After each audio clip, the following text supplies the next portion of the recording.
everyone, welcome to our podcast for English learners.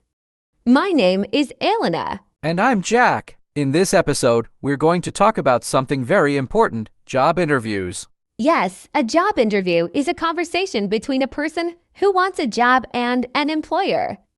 It's a chance to show skills, experience, and personality. Many people feel nervous about job interviews, but if you prepare well, you can feel more confident. That's right. Before we begin our conversation, let's go over some key words that we will use today. These words will help you understand and speak about job interviews. The first word is resume. A resume is a document that shows your work experience, skills, and education. For example, I need to update my resume before applying for a new job. Next, we have interviewer. An interviewer is the person who asks questions in a job interview. For example, the interviewer asked me about my strengths and weaknesses. Another important word is candidate. A candidate is a person who is trying to get a job. For example, the company will choose the best candidate for the position. We also have qualifications. Qualifications are skills, knowledge, or experience that make a person right for a job. For example, the company is looking for a candidate with strong qualifications in marketing. Another useful word is salary. Salary is the money a person is paid for working. For example, he accepted the job because of the high salary. Great! Now let's talk about how to prepare for a job interview. Preparation is very important because it helps you feel ready and less nervous. Yes, the first step is to research the company. You should learn about what they do, their values, and their goals. This helps you answer questions like, why do you want to work here? That's a good point. If you don't know anything about the company, the interviewer may think you are not serious about the job. Another important thing is to practice common interview questions. For example, many interviewers ask, tell me about yourself. It's good to prepare a short answer about your background, skills, and experience. Yes, a good answer can be, I have worked in customer service for 3 years. I enjoy helping people and solving problems.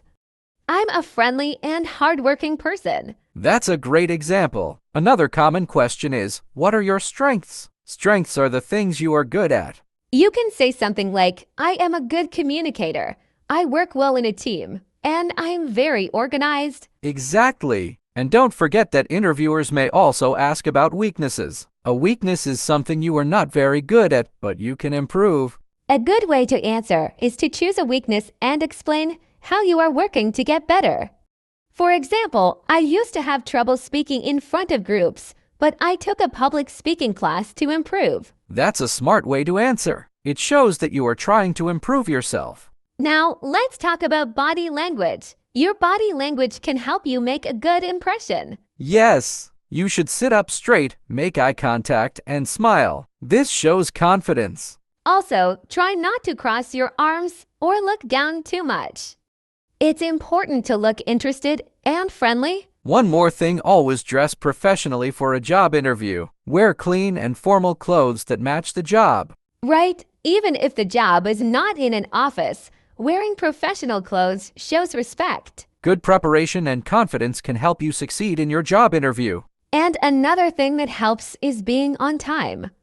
Arriving late to an interview gives a bad impression. That's true. It's a good idea to plan your route in advance. If the interview is in person, check the location and traffic before you leave. If it's online, test your internet connection and camera. Yes, a small problem like a bad internet connection or arriving late can make you feel more nervous. Being prepared helps you stay calm. Speaking of staying calm, let's talk about nervousness. Many people feel nervous in job interviews, and that's normal. Absolutely, but there are ways to manage it. One way is to take deep breaths before the interview. Another way is to practice your answers in front of a mirror or with a friend. That's a great tip. Also, remember that the interviewer is just a person. They want to find the right person for the job, so they are not trying to make you feel bad. Exactly. And if you don't know the answer to a question, don't panic. You can take a short pause and say, that's a great question. Let me think about it for a moment. Yes, and it's okay to ask for clarification. If you don't understand the question, you can say, could you please repeat that? Or could you explain that in a different way? That's a good point. It's better to ask than to give a wrong answer. Now, let's talk about asking questions in an interview. Many people don't realize this, but at the end of the interviewer usually asks, "Do you have any questions for me?" Yes, and it's a mistake to say, "No, I don't have any questions." That can make it seem like you're not really interested in the job. That's right. A good question could be, "What do you like about working at this company?" Or, "What are the next steps in the hiring process?" You can also ask, "What skills are most important for this role?" This shows that you want to do well in the job. Good questions can help you learn more about the job and make a positive impression. Yes, and asking good questions also shows confidence and interest in the position. Employers like to see that. That's true. Now, let's talk about what happens after the interview. Many people forget that what you do after the interview is also important. Yes, a great way to leave a good impression is to send a thank you email. It should be short and polite, thanking the interviewer for their time. That's a great idea. You can say something like, "Thank you for taking the time to speak with me today. I enjoyed learning more about the position and the company." Exactly. And you can also mention something specific from the interview to show you were paying attention. That's a nice touch. Sending a thank you email shows professionalism and appreciation. Now, let's talk about what to do if you don't get the job. Sometimes, even if you do well, the company may choose someone else. Yes, and that's okay. It doesn't mean you weren't good enough. There are many reasons why companies choose one candidate over another. That's right. The important thing is to learn from the experience.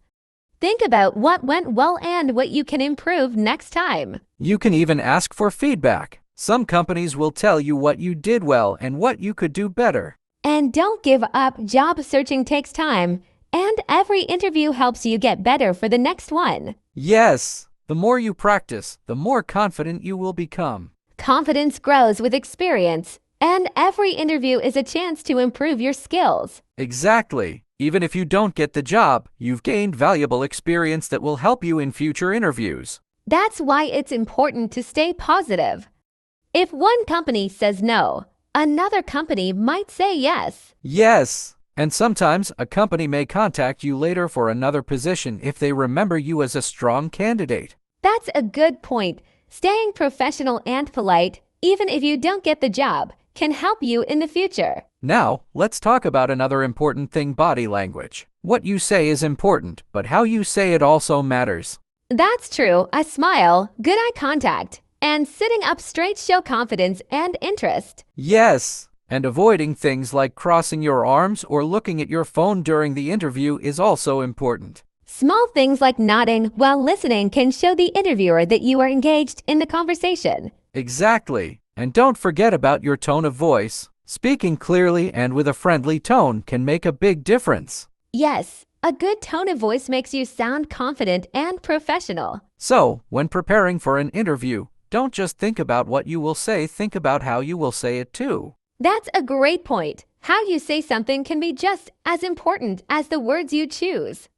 A confident and friendly tone can make a big difference. Yes. And when you combine good preparation, a positive attitude, and strong body language, you increase your chances of having a successful interview.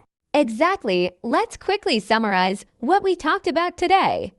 First, we discussed preparing for a job interview, learning about the company, practicing common questions, and choosing the right outfit. Then, we talked about staying calm and confident during the interview, taking deep breaths, speaking clearly, and managing nervousness. We also covered asking good questions at the end of the interview to show interest in the job. And don't forget the importance of sending a thank you email after the interview and learning from every experience, even if you don't get the job. That's right. Every interview is a chance to improve. The most important thing is to stay positive and keep trying. Yes. And remember, learning English is also like preparing for a job interview. It takes practice, patience, and confidence. We hope this podcast was helpful. If you enjoyed it, don't forget to like this podcast, leave a comment, and share it with your friends and family. And if you want to keep improving your English, make sure to follow our channel for more helpful content. Thanks for listening, and good luck with your job interviews. See you next time. Bye.